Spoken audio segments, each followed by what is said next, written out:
Well, I'm Philip van Noort. I'm working here at Wageningen University Greenhouse Horticulture as a crop specialist.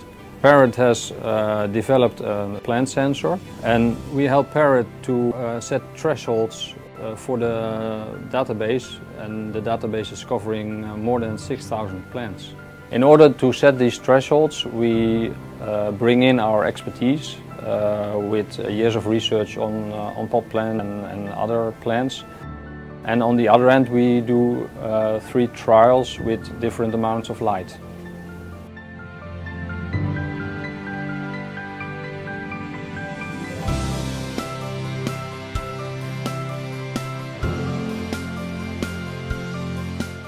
We do a trial in the indoor room. It's more or less a standard room in Western Europe with a low daily light integral, with a humidity of 60% and a temperature of 20 degrees.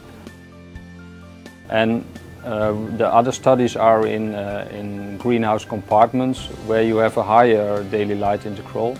And we try to reach the integral of 5 and the integral of 15 till 20. But we keep the temperature the same, and we try to keep the humidity the same also, so you can compare the 3 light levels.